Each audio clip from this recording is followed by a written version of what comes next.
The second layer of our existence is the breath layer, the pranic body in Sanskrit. The pranic layer is filled with all our desires. All our desires.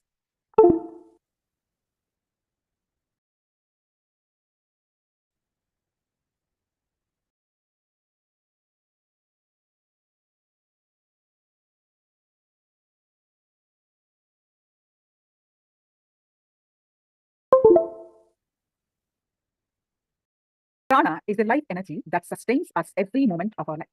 Understand? It is not the same as the air you breathe in and out. Prana is what? The life energy that goes in and out. For example, if you have to carry a truck of mud from one place to another, the truck is just a carrier. Same way, air is the carrier of the prana. The mud is the real content you are interested in. Similarly, air is the carrier which carries the real content, prana. So you don't need air to survive. Prana is what is needed.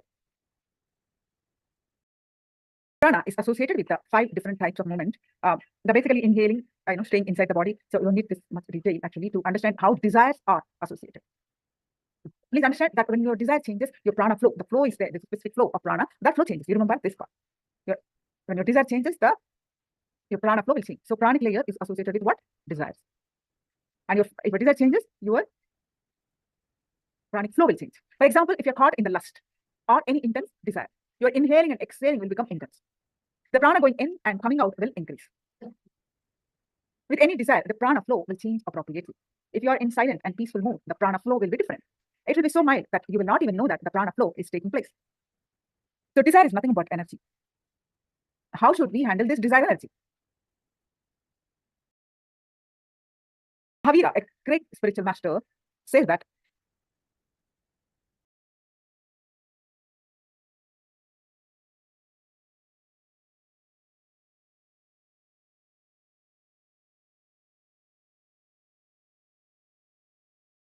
Mahavira, a great spiritual master, says that when you are born on the planet Earth, we bring with us all that we need to survive and achieve these desires for which we took birth. Yet, why do we feel we do not have enough? For instance, we take $10,000 and set out to buy a car. Meet someone on the way who talks of the latest television set we should buy if you can afford. If you can afford to. What happens? We are carried away by the friend's words and enthusiasm for the TV, and then we end up buying the television. Then we find that we do not have enough money to buy the car that we actually needed. So this is how we experience the inadequacies in our life. Those desires that you bring with you to fulfill in this life are called prarabdha karma. But after you are born, society imposes thousands of desires on you. You pick up desires from each and everyone whom you meet in life and from commercials to try to fulfill them. All the time, you are fulfilling someone else's desires and not your own. Like the example of buying the latest television and you are caught up in a trap. You do not have the energy, money, or time to fulfill all these desires. Therefore, forgetting that all those desires were really the ones that you picked up from others. You blame life and God for not being able to fulfill your desires. You don't feel sense of abundance and the plus showing of existence in your life. Instead, you feel depleted and cheated. When you infuse energy into the pranic layer, only your real desires will stay.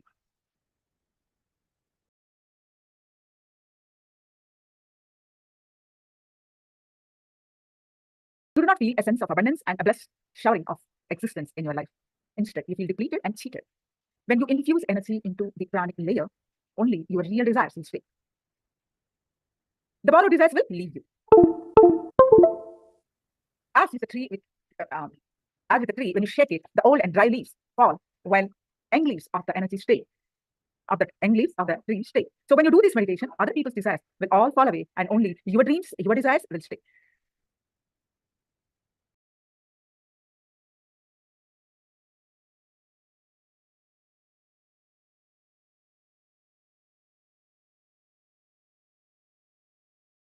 Understand that your own desires that you come up with into this life are already infused with energy to fulfill them. Borrowed desires are not so deep and energy filled. But what happens is that you see the energy you came with to fulfill these borrowed desires and complain that life does not supply you the energy that you need to fulfill your desires.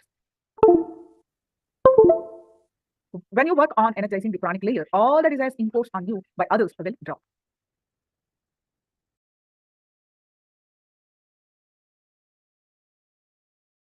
Your desires when you are born. When your other desires are imposed on you, your breathing changes. It becomes shallow. If you have observed kids when they are asleep, how you can see that they breathe their whole body. When social condition happens, your breathing becomes shallow and confined to the nose. Prarabdha karma is your own samskaras that you brought with you. Borrowed samskaras can change the way your prana happens. When you read just your prana, all the false desires fall off. The purpose of this meditation is to strengthen your own desires, not to drop desires. Now, all of you get ready to do the meditation for the pranic layer.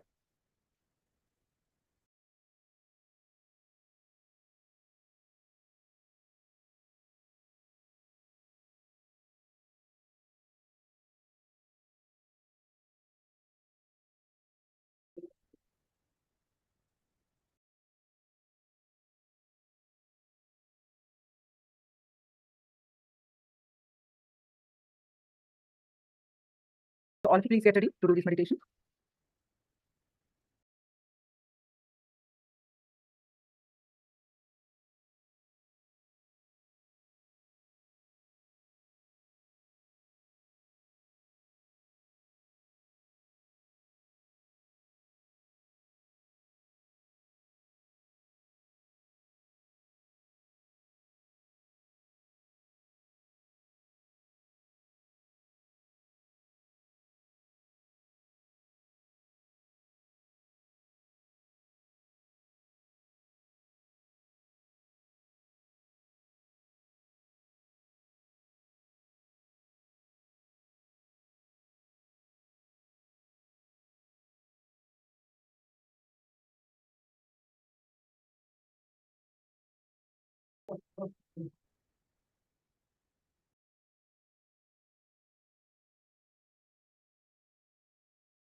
Now let's get into the meditation. Sit down and tie your eyes with eye bands.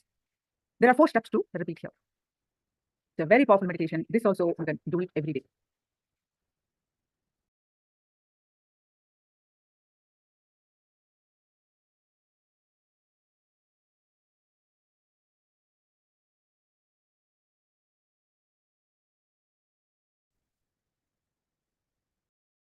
Inhale as deeply as possible. Hold the breath. Fill your lungs and remain that way for as long as possible. Then exhale through the mouth, emptying out your lungs. Keep your lungs empty for as long as possible. This is one cycle. You're inhaling as deeply as possible, as slowly as possible. Hold the breath, fill your lungs and remain that way for as long as possible. Then exhale through the mouth, emptying out your lungs. Then keep your lungs empty for as long as possible. So before inhalation, before exhalation, you hold your breath as long as possible. This is just one cycle. You have to repeat multiple cycles. So please, if you have understood, please start this meditation. Otherwise, we will be